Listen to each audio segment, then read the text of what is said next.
എൻ്റെ പൊന്നു കൂട്ടുകാരെ, ഉപകാരം ചെയ്തില്ലെങ്കിലും ഉപദ്രവിക്കാൻ വരരുത്. എനിക്ക് ആദ്യമൊന്നും അറിയുണ്ടായിരുന്നില്ല, അതുകൊണ്ട് അവർ പറയുന്നതൊക്കെ അനുസരിച്ചു. പക്ഷെ ഇപ്പം നമ്മൾ അതിൻ്റെ ബാലപാഠങ്ങളൊക്കെ പഠിച്ച്, കാരണം പലവട്ടം മോണിറ്റൈസേഷൻ്റെ പടിവാതിക്കൽ എത്തിയ ഒരാളാണ് ഞാൻ. അത് ആകാതെ മാറി മാറി പോകുന്നു.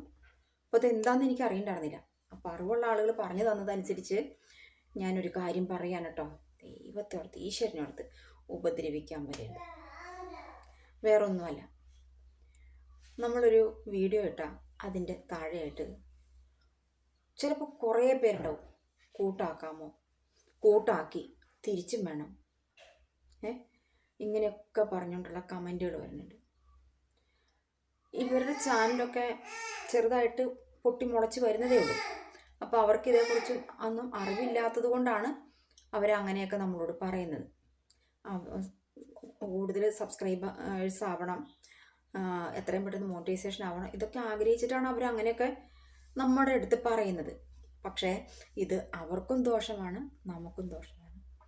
അവർ അറിയുന്നില്ല. എന്നാൽ എത്രയോ നല്ല യൂട്യൂബേഴ്സൊക്കെ അത് പറഞ്ഞ് മനസ്സിലാക്കി കൊടുക്കുന്നുണ്ടെന്നറിയാവോ. ഇങ്ങനെ പറയാൻ പാടില്ല, അങ്ങനെ ചെയ്യാൻ പാടില്ല എന്നൊക്കെ പറഞ്ഞിട്ട്. പക്ഷേ അതൊന്നും ആരും ഉൾക്കൊള്ളുന്നില്ല.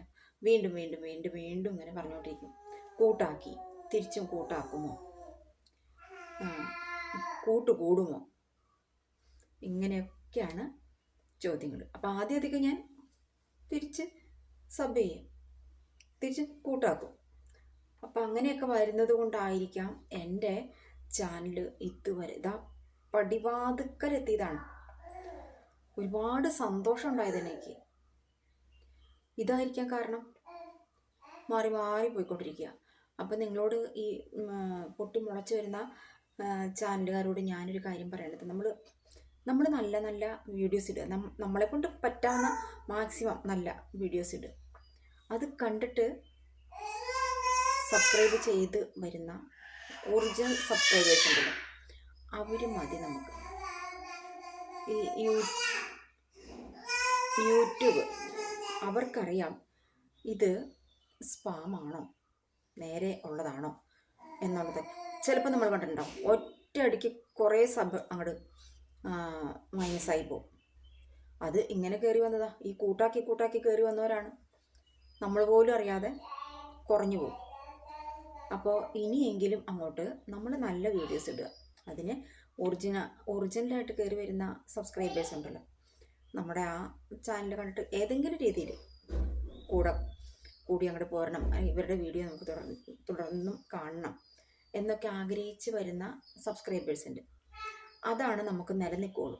നമ്മുടെ വീഡിയോ കണ്ടിട്ട് നമ്മളെ സബ് ചെയ്യുന്ന ആ സബ്സ്ക്രൈബേഴ്സെ നമുക്ക് ശാശ്വതമായിട്ട് നമ്മുടെ കൂടെ ഉണ്ടാവുള്ളൂ. അല്ലാതെ ഈ കൂട്ടാക്കി വരുന്നവരെയൊക്കെ യൂട്യൂബ് കട്ട് ചെയ്ത് വിടും.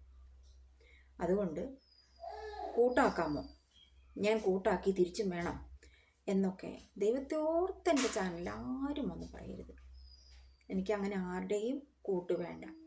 എൻ്റെ വീഡിയോസ് കണ്ടിട്ട് ഒന്ന് കൈ പിടിച്ചേക്കാം എന്ന് വിചാരിച്ച് വരുന്ന സബ്സ്ക്രൈബേഴ്സ് മാത്രം മതി എനിക്ക്. അല്ലാതെ ഞാൻ തിരിച്ച് ആദ്യമൊക്കെ ചെയ്തിരുന്നു, പക്ഷേ ഇപ്പോൾ ഞാൻ പാഠം പഠിച്ചു വരികയാണ്. അതുകൊണ്ട് ഞാൻ അങ്ങനെയൊന്നും ആരെയും തിരിച്ച് കൂട്ടാക്കാൻ പോകാറില്ല.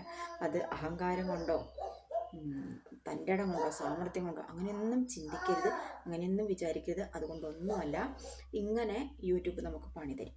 അപ്പോൾ ആ പണി നമ്മൾ അറിഞ്ഞുകൊണ്ട് ഇങ്ങോട്ട് മേടിച്ചെടുക്കണ്ടെന്ന് വിചാരിച്ചിട്ട് മാത്രമാണ് തിരിച്ച് കൂട്ടാക്കാതിരിക്കുന്നത് കേട്ടോ. അപ്പോൾ നമുക്ക് മറ്റേ വീഡിയോയിൽ